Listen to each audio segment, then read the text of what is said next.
إن من أزواجكم وأولادكم عدوا لكم فاحذروهم. وبعدين يعني بني آدم لا داعي إطلاقا لذكر اسمه.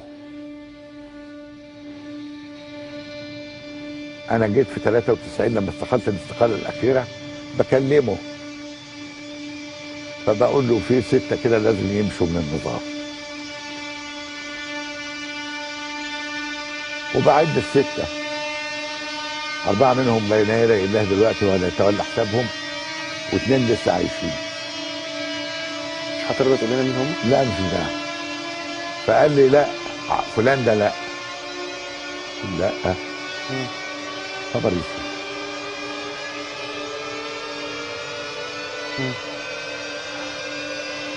تطورت الحدوته ان انا كتبت استقالة. هو طبيعي انه وزير يقول لرئيس الجمهورية. واللحظة الأخيرة اللي حضرتك قلت فيها أنا خلاص يعني خدمتي هنا انتهت. أنا يوميها يوم ما قال لي صفوت لا، صفوت لا ماشي حر.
ذكرت صحيفة البديل الجديدة المصرية أن وزير الداخلية السابق حبيب العادلي قد اعترف أثناء التحقيقات الجارية معه بأن لديه مستندات تدين الجميع سيكشف بها رؤوس الفساد الحقيقيين لو تم تقديمه للمحاكمة، لأنه لن يقبل أن يكون كبش فداء لأحد. وأردف أن كل الجرائم المنسوبة إليه يسأل عنها مبارك، حيث كان يتلقى الأوامر منه مباشرة.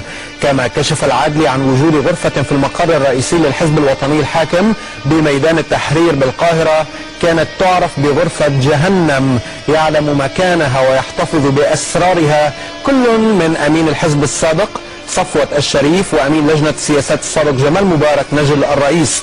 وتحتوي الغرفة على تقارير موثوقة أو موثقة بالصوت والصورة والمستندات لجرائم كبار المسؤولين بالدولة والبعثات الأجنبية العاملة في القاهرة.